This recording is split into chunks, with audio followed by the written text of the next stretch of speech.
Pela graça de Jesus, estamos aqui para o estudo de mais uma lição, a lição desta semana que nos fala testificando com a consciência limpa.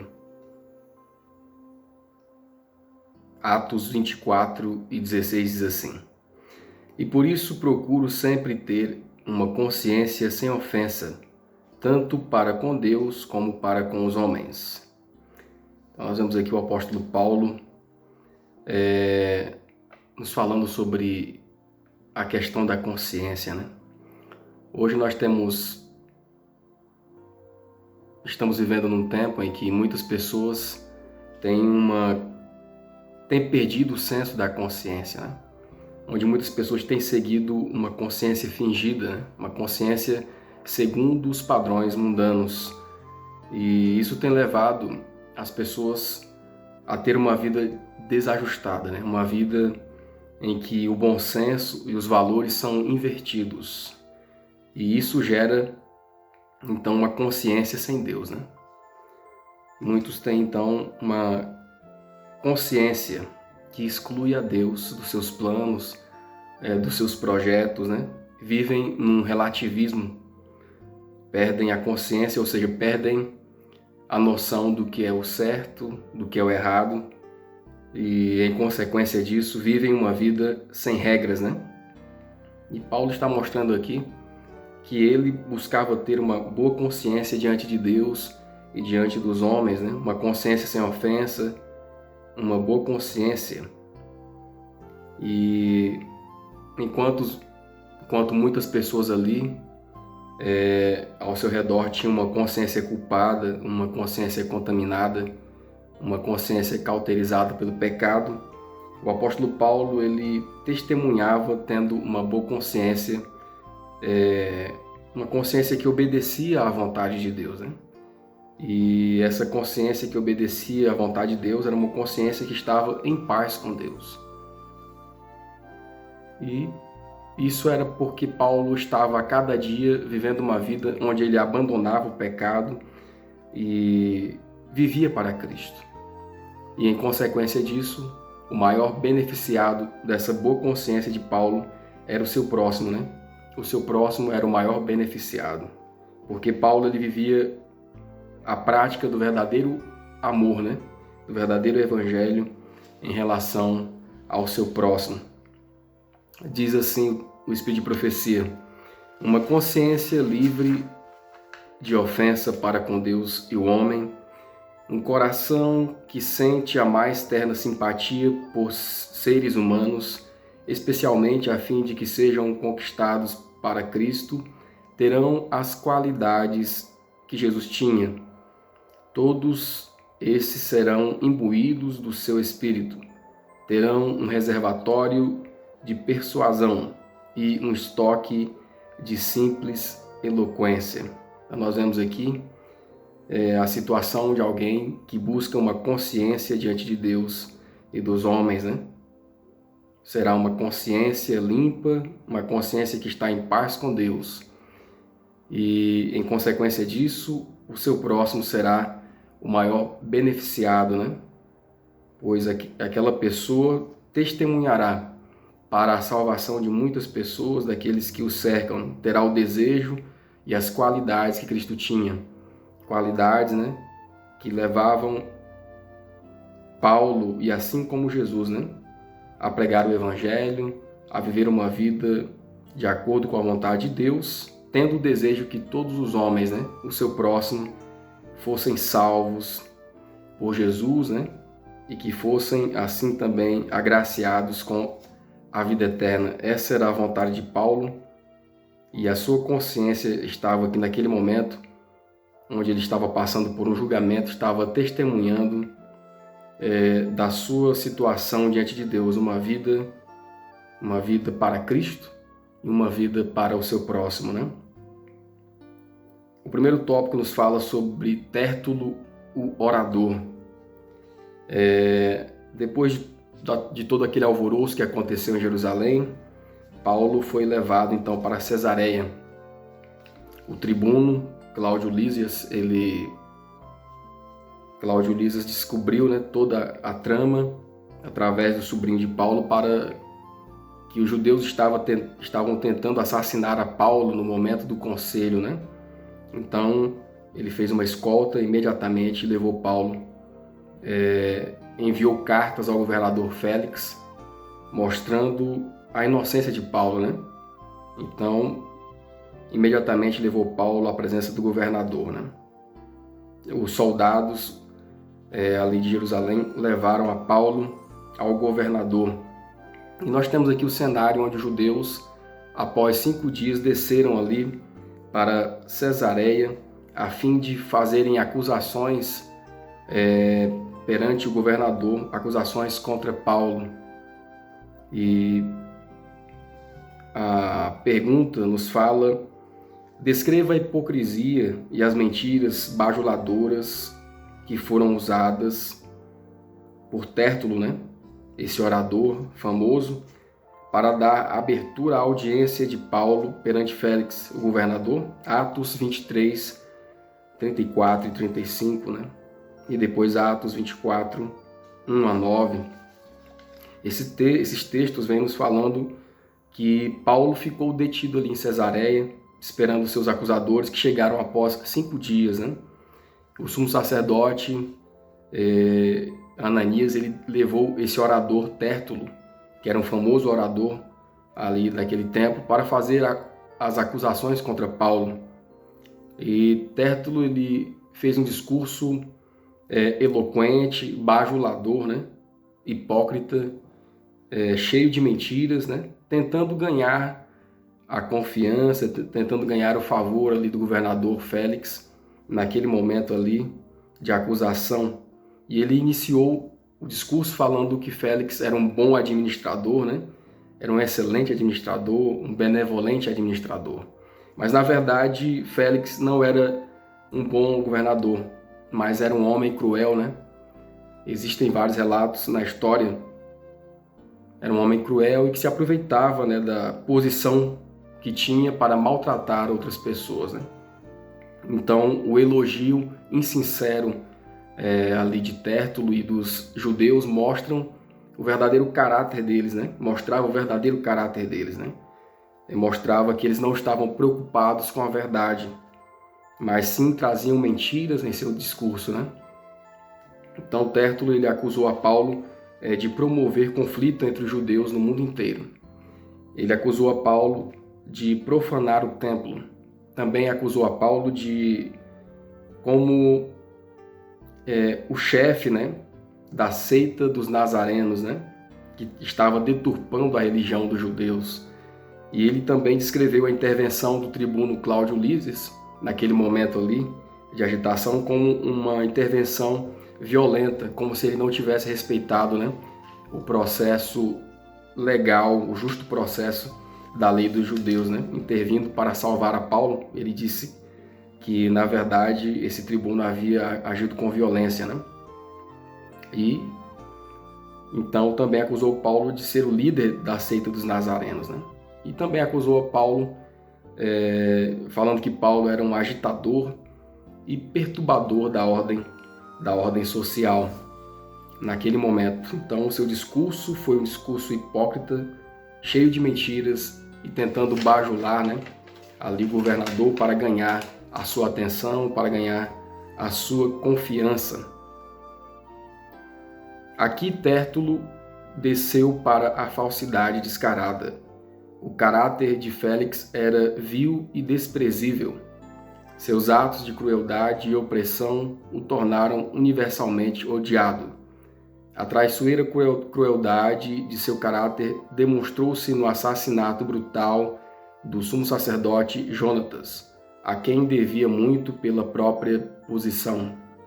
Através das artes enganosas do feiticeiro cipriota Simão Mago, Félix convenceu Drusila a abandonar o marido e se tornar sua esposa. Então nós vemos aqui o histórico desse homem, né? Tanto de Tértulo e também de Félix. Drusila era jovem, linda e judia. Era devotadamente apegada ao marido, que havia feito grande sacrifício para conquistar-lhe a mão. De fato, faltava pouco para convencê-la a renunciar aos mais fortes preconceitos e atrair sobre si o desprezo da própria nação ao formar uma união adúltera com um velho depravado e cruel. Os que ouviram Tértulo sabiam que suas palavras lisonjeiras eram falsas, mas o desejo de garantir a condenação de Paulo era mais forte que o amor à verdade. O segundo tópico nos fala em perfeita paz. A letra A, como Paulo deu uma transparente abertura à própria defesa perante Félix, Atos 24, 10 a 13. Então, após as acusações feitas contra Paulo, o governador Félix fez sinal para que o apóstolo ele pudesse se defender, né, das acusações que foram levadas ali contra ele. E Paulo ele se ateve aos fatos e à verdade, né? Ele começou a responder às acusações de Tértulo e dos judeus. Paulo ele explicou que não tinha agitado, não tinha feito nenhuma perturbação à ordem social, não havia perturbado a ninguém durante os poucos dias que esteve em Jerusalém, né? Paulo ele não começou ali o seu discurso desperdiçando palavras, perdendo tempo em elogios, né, ao governador. Ele apenas disse que estava feliz, né, em poder se defender diante de alguém que tinha vasto conhecimento das leis romanas, das leis dos judeus e dos costumes dos judeus também, né? Então Paulo ele negou todas as acusações ali, ele negou as acusações feitas por Tértulo e disse que havia subido a Jerusalém apenas para pregar, para adorar a Deus naquele momento de uma festa, né, dos judeus, e que estava sendo injustiçado pelos judeus, né, pois ele não havia feito nada do que estavam acusando, né, naquele momento ali. E Paulo até disse assim, olha, nem tão pouco podem provar as coisas que agora me acusam, né? Então Paulo ele começou a se defender e ele foi colocando por terra, né, os argumentos de Tértulo, mostrando ali que as acusações que foram feitas contra ele eram acusações falsas, né? E ele disse assim, nem tão pouco podem provar as coisas que me acusam, né? Félix teve suficiente perspicácia para ler a disposição e o caráter dos acusadores de Paulo. Ele sabia por que motivo o estavam bajulando e entendeu também que não tinham confirmado as acusações contra Paulo. Virando-se para o acusado, fez um sinal para que o apóstolo respondesse por si mesmo. Paulo não desperdiçou palavras em elogios, mas simplesmente declarou que poderia se defender com mais alegria diante de Félix, já que este havia sido há tanto tempo procurador e por isso tinha excelente compreensão das leis e costumes dos judeus. Referindo-se às acusações feitas contra ele, mostrou claramente que nenhuma era verdadeira. Declarou que não havia causado tumulto em nenhuma parte de Jerusalém, nem profanado o santuário. A letra B. Que conceito Paulo apresentou ao governador? Atos 24, 14 e 15. Mas confesso-te que, conforme aquele caminho a que chamam seita, assim sirvo ao Deus de nossos pais, crendo tudo quanto está escrito na lei e nos profetas, tendo esperança em Deus, como estes mesmos também esperam, de que há de haver ressurreição de mortos, tanto dos justos como dos injustos. Então Paulo aqui ele negou as acusações, dizendo que a diferença entre ele e os judeus, na verdade, era uma diferença não sobre a lei, né? Ou sobre a esperança em Deus, mas sobre a ressurreição dos mortos, né? Tanto justos como injustos. Paulo pregava o que alguns judeus então negavam, E dessa forma, Paulo ele acabou apresentando ao governador Félix aqui o assunto da ressurreição, né? Na verdade, Paulo aqui ele agiu com ousadia, pois ele começou a pregar o evangelho, né?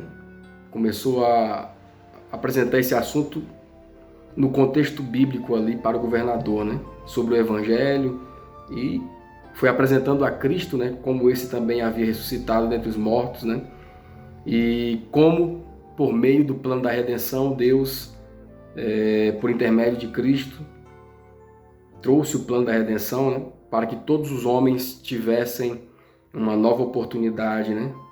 Uma nova chance de salvação eterna. Então Paulo apresentou esse assunto, né? Que os justos ressuscitariam para a vida eterna e os injustos ressuscitariam para a condenação eterna. Por causa do pecado de Adão, a morte afetou toda a raça humana. Todos descem ao túmulo, e mediante as provisões do plano da salvação, todos devem ser retirados da sepultura. A letra C. Por que o objetivo da vida de Paulo é benéfico para todos? Então Paulo ele apresentou esse objetivo, né, de ter uma mente limpa, de ter uma consciência sem ofensa diante de Deus, diante dos homens. E esse objetivo de Paulo ele é benéfico para todos nós, né? Isaías 26, 3 e 4. Tu conservarás em paz aquele cuja mente está firme em ti, porque ele confia em ti. Confiai no Senhor perpetuamente, porque o Senhor Deus é uma rocha eterna.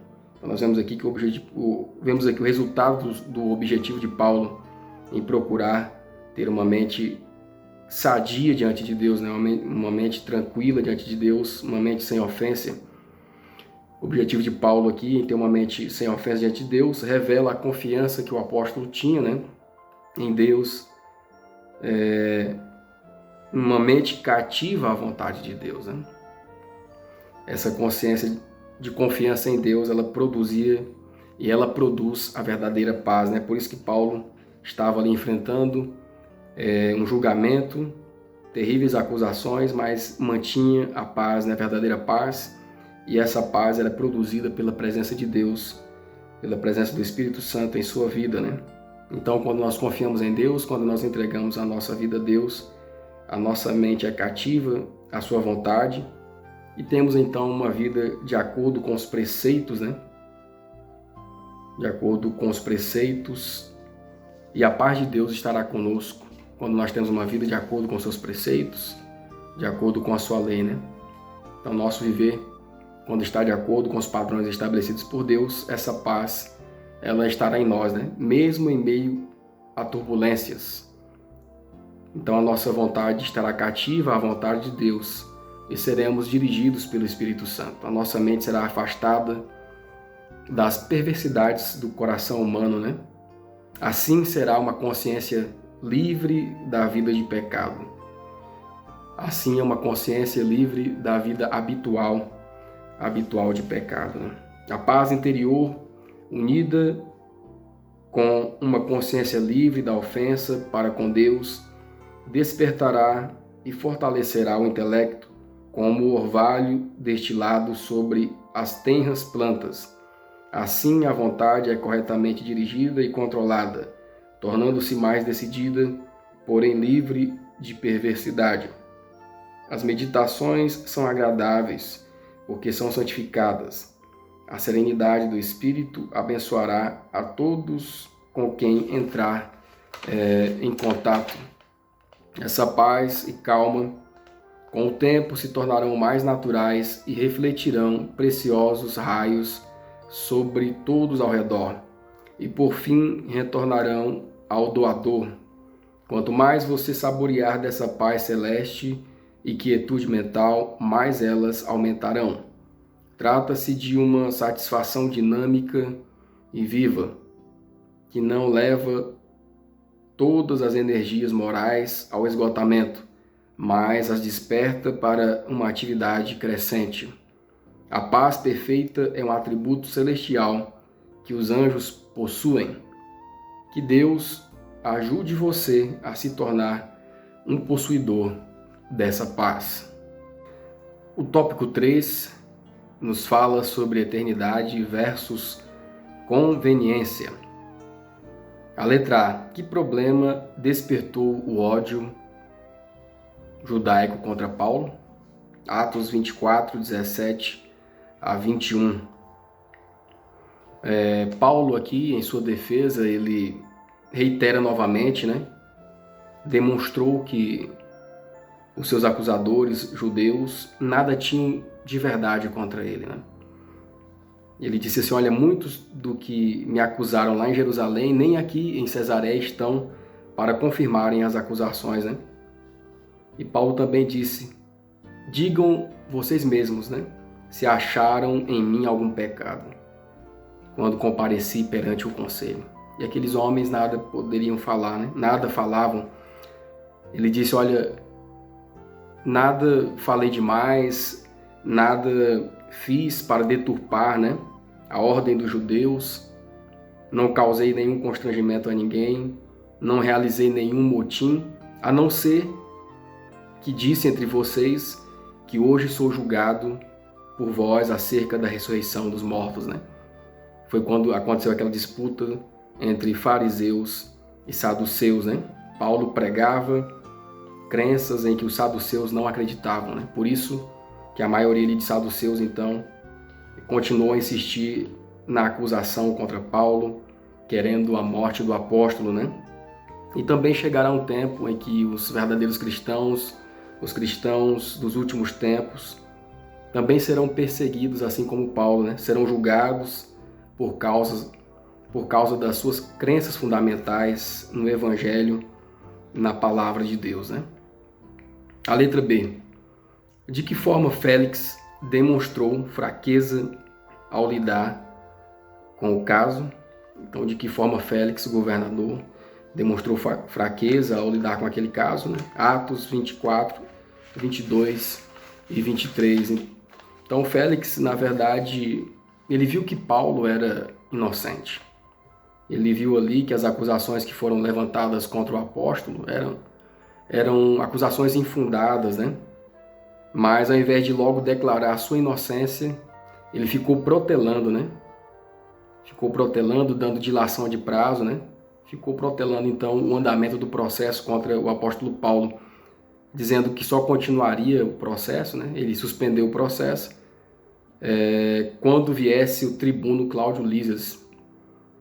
Lísias, quando aquele tribuno que havia prendido a Paulo viesse ali presencialmente, Então ele ficou protelando esse processo, o andamento, ao invés de logo declarar a inocência do apóstolo, E nesse período, então, Félix mandou chamar Paulo várias vezes para ouvi-lo, Mas ele continuou a deixá-lo preso, com o fim de agradar aos judeus, Talvez para aumentar a sua popularidade política, E guiado pelo seu interesse próprio ali, da influência política, Félix ele não fez a devida justiça ao apóstolo, Diz assim o texto do Espírito de Profecia: o apóstolo falava com fervor e evidente sinceridade, e as palavras carregavam um peso de convicção.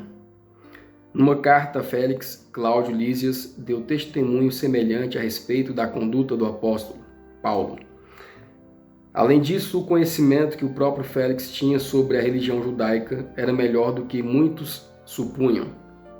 A simples declaração dos fatos que Paulo fez na audiência levou Félix a compreender ainda mais claramente os motivos que controlavam os judeus enquanto tentavam condenar o apóstolo por rebelião e conduta traidora. O governador não os gratificaria com a condenação injusta de um cidadão romano, nem entregaria a eles para ser condenado à morte sem julgamento justo. Mesmo assim, Félix era guiado pelo interesse próprio, controlado pelo amor ao elogio e pelo desejo de promoção. O medo de ofender os judeus o impediu de fazer justiça total a um homem que ele sabia ser inocente. Portanto, decidiu suspender o julgamento até que Cláudio Lísias estivesse presente. Então nós vemos aqui que Félix poderia ter feito a justiça de imediato, né? Mas ficou protelando para agradar aos judeus, né? E deixou o julgamento suspenso. A letra C. Como a atitude semelhante à de Félix entristece o Espírito Santo? Atos 24, 24 a 25. Alguns dias depois, vindo Félix com sua mulher Drusila, que era judia, mandou chamar a Paulo e ouviu-o acerca da fé em Cristo, e tratando ele da justiça e da temperança e do juízo vindouro, Félix, espavorido, respondeu: por agora vai-te, e em tendo oportunidade te chamarei, né? Então nós vemos aqui que Félix, por ter uma consciência corrupta, uma consciência cauterizada pelo pecado, ele perdeu a oportunidade, né, de salvação. Ele teve toda a oportunidade, né? Teve a oportunidade de ouvir sobre a palavra de Deus. Paulo sendo instrumento de pregação do Evangelho para ele, mas ele recusou os apelos do Espírito Santo que vinha ao seu coração, que vinha à sua consciência, né? Ele preferiu a conveniência, os louvores mundanos, em detrimento, então, de obedecer a palavra do Senhor, que o levaria à eternidade, né? Então, essa atitude de Félix entristeceu o Espírito Santo. E nós também podemos entristecer o Espírito Santo quando nós não damos o devido lugar, quando nós não reconhecemos a voz do Espírito Santo em nossos corações, nos conduzindo para a oportunidade de salvação, né? Quando nós abafamos a voz do Espírito Santo, agindo em nossa consciência, né? Quando nós sabemos o que é certo e praticamos o que é errado, né? Então, a voz do Espírito Santo, ela é abafada em nossos corações, em nossa consciência.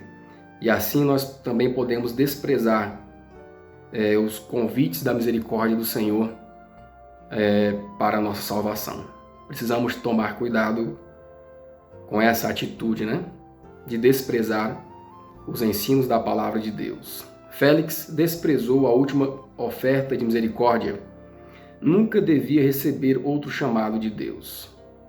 A comunidade do irmão K pensava que, desde que não lutassem contra a verdade, estariam muito bem. Mas a luz que negligenciaram receber e nutrir se tornou trevas. Esforçavam-se para acalmar a consciência, dizendo ao Espírito de Deus: por agora vai-te, e em tendo oportunidade te chamarei. Essa foi a atitude do governador Félix também, né? Essa época conveniente nunca chegou. Negligenciaram a oportunidade áurea que nunca mais voltou, pois o mundo excluiu a luz que eles recusaram receber.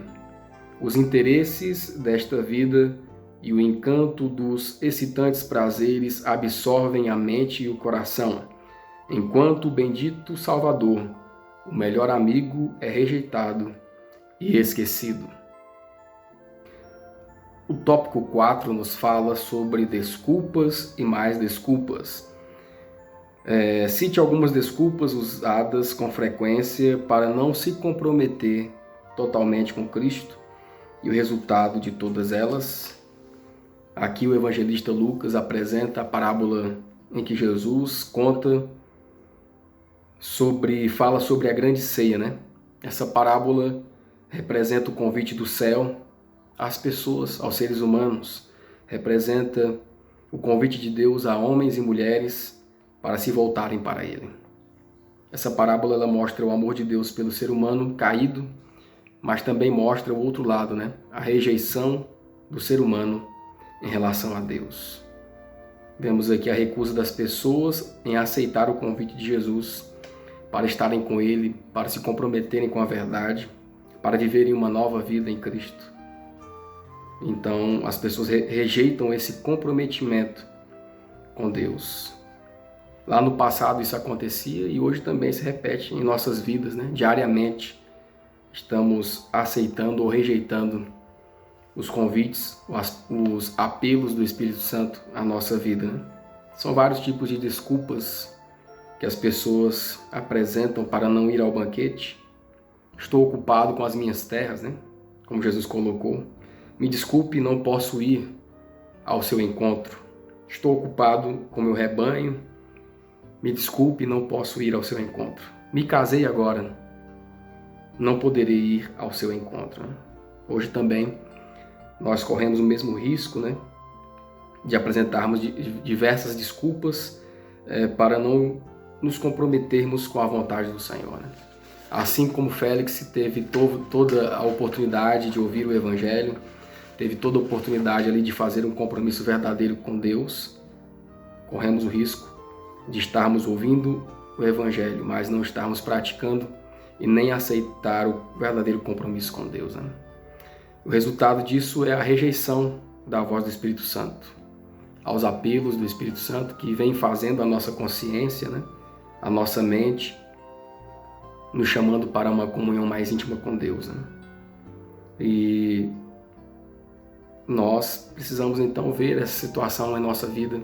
Será que estamos dando desculpas e mais desculpas? Nós precisamos pensar direitinho, né? O resultado dessa rejeição é a perdição eterna, né?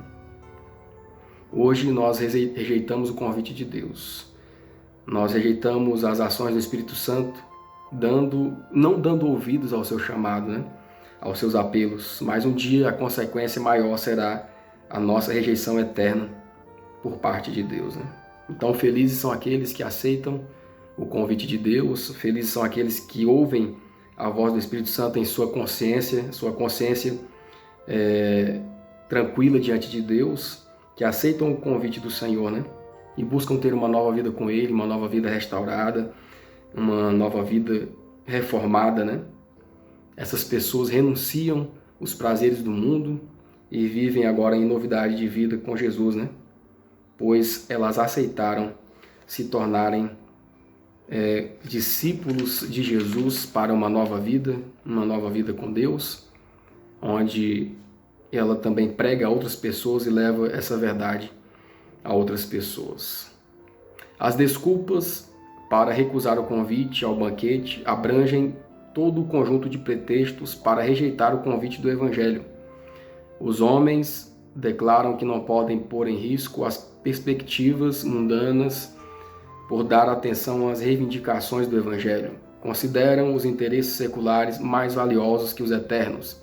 As próprias bênçãos que têm recebido de Deus se tornam uma barreira que lhes separa a alma do Criador e Redentor. Não serão interrompidos nas buscas seculares e dizem ao mensageiro da misericórdia: por agora vai-te e em tempo oportuno te chamarei. Outros insistem nas dificuldades que supostamente surgirão nas relações sociais se obedecerem ao chamado de Deus. Dizem que não podem se dar ao luxo de ficar em desacordo com os parentes e conhecidos. Com isso, demonstram ser os próprios personagens descritos da parábola. O mestre do banquete considera as desculpas esfarrapadas como uma demonstração de desprezo por seu convite. O homem que disse casei e, portanto, não posso ir, representa uma grande classe. Muitos há que permitem que a esposa ou o marido os impeçam de atender ao chamado de Deus. O marido diz: não posso obedecer às minhas convicções de dever enquanto minha esposa se opõe a elas. A influência dela dificultaria minha tentativa de obediência. A esposa ouve o gracioso convite: vinde que já está tudo preparado. E diz: rogo-te que me hajas por escusada. Meu marido recusa o convite de misericórdia. Ele disse que seu negócio o atrapalha. Preciso ir com ele, então não posso ir assim. O coração dos filhos fica impressionado. Eles querem ir, mas amam o pai e a mãe.